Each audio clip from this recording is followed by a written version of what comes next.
I want to thank Sweetwater for sponsoring today's video and making it possible.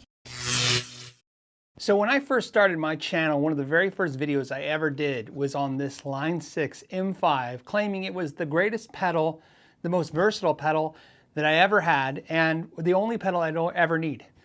It has been a long journey that I've been on YouTube, and I still have this M5 and I still love it. So when I found out that Line 6 had made a new version of it called the HX1, I was very interested in it. Most importantly, I should point out that you can still find M5s, even new, for about $169, where the HX1 is sitting at retail at $299, although I've seen it on sale for $249. There's also an M9 and M13, and since making that video, I've found that the M5 and M9 are regarded as some of the best pedals by studio musicians and touring musicians around the world. And I have to agree, it's a true bypass unit. It runs on a 9-volt power supply with 500 milliamps. It has 100 different pedals in it, and it is a very well-built product. However, there are a couple of shortcomings. The overdrives and distortions are okay. I've never really been into them, but they're good enough, and the rest of the effects are fantastic.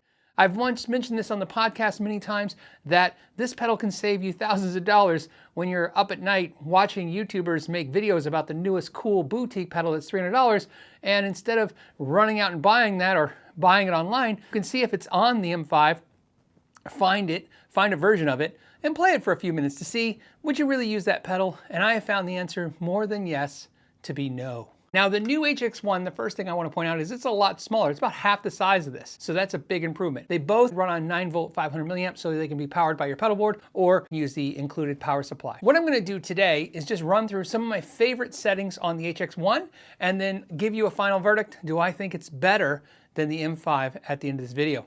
So first I want to tell you what I'm running through. I'm running through my Fender Princeton head into a 112 Creamback, mic'd up with an SM57 and a room mic. And this is what it sounds like. So what we'll do is I'll go ahead and just start playing with the pedal. So the first thing they have is called the Kinky Boost. I actually like this. So I'm gonna play a lick and let you hear it. Here it is with the pedal. Great. Fattens up everything, really sounds really good. Some of the improved overdrive sounds to me are the Timmy pedal, which sounds fantastic.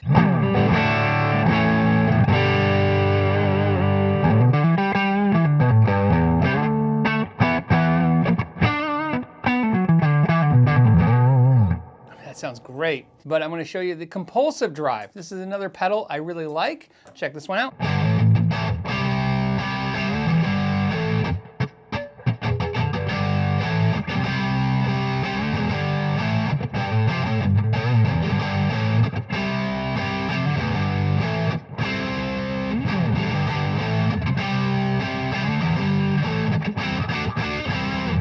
The tube driver. This is another one of my favorite. This to me just has a big, warm mid-gain overdrive. Lots of mid, which is fantastic if you're playing with somebody else and you want to cut through the mix.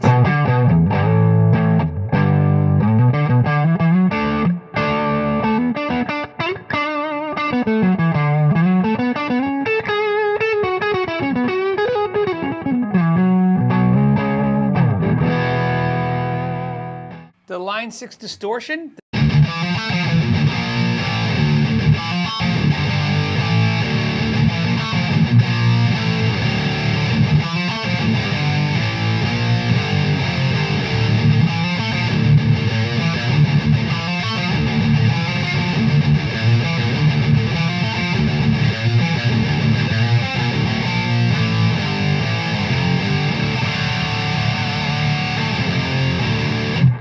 To me, these overdrives are a big improvement over the first edition M5.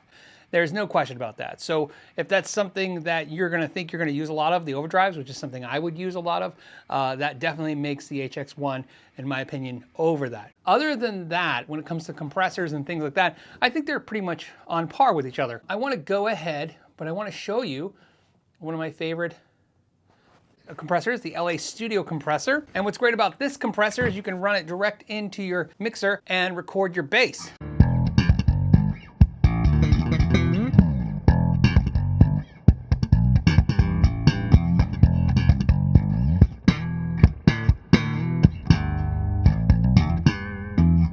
fantastic compressor. So what's great about this is a lot of you guitar players don't want to invest in bass pedals if you're not using your bass very often, but this will work perfectly as a bass pedal platform.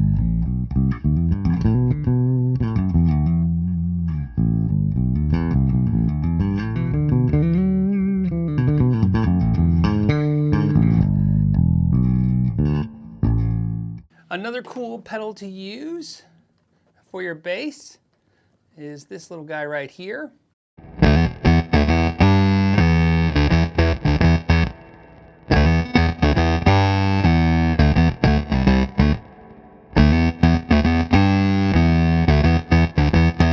And then what you do on this one, so I like this mutant filter, so we go here and we want to go to the mix control, and you see you just use the arrows to go side by side and you can scroll through, and what these correlate to is what the knob does. So we're just going to turn the mix down to a little bit less. There you go, and then we do this.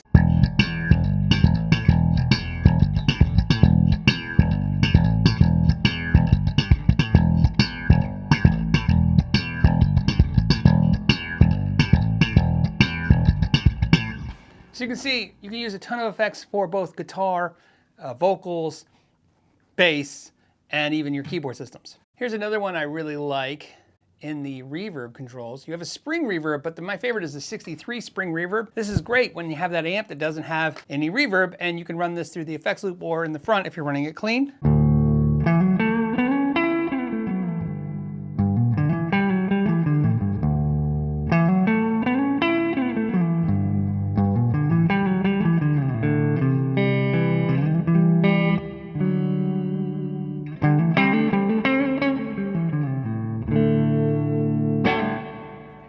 Here's another one that I really like. If you go to your delays, I'm just a huge fan of the analog echo. To me, what I like about this is a very basic echo, and you just get that.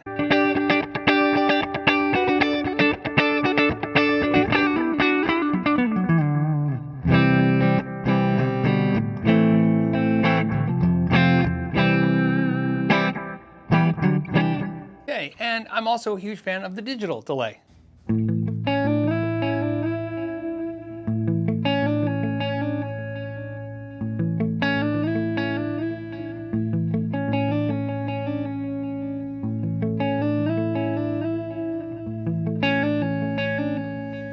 And one thing that's cool is just like the original M5, they're all color-coded. So your delays are going to be green, your reverbs will be orange, your phasers and synths will be purple, and your modulations will be blue. Chorus, let's go to an analog chorus. There's a good analog chorus.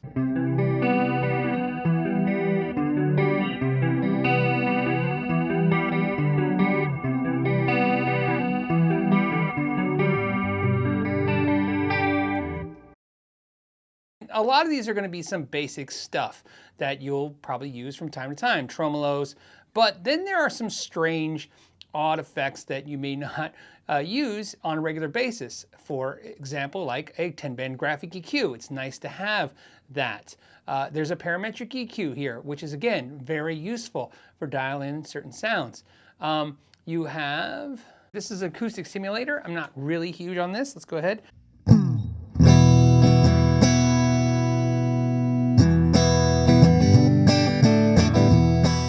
So again, there's going to be some stuff in here that's just not going to be amazing, but there are tons of really cool effects. Overall, I say it's as good as the M5. To say that it's better, other than the overdrives, I just don't see anything that's blowing me away. I'm sure there's going to be other opinions out there talking about the technology that's been improved, but to me, this just has everything I love about the M5 in a smaller footprint with some better overdrives. On that, is it worth $100 to $130 more? Only because of the space saving. The overdrives, I think, are cool, and that's a plus, but the space saving ability. It also allows you to plug in 2 expression pedals where the M5 only let you do 1, and there are some great save features where you can scroll through 10 different presets. And some of the things, though, that are not that great, it's not really that intuitive when it comes to the tap tempo. Michael Nielsen did a great video. I'm not going to talk about that because I would be just regurgitating his video because that's where I learned to fix it. So I'll put a link to his video down below if you want. Overall, I like the pedal. If you don't have the M5, should you get the M5 over the HX1? Only if you're trying to save money. I don't think there's any real benefits the M5 gives you other than it's just less expensive. As always, I want to thank you for your time. To the next time, know your gear.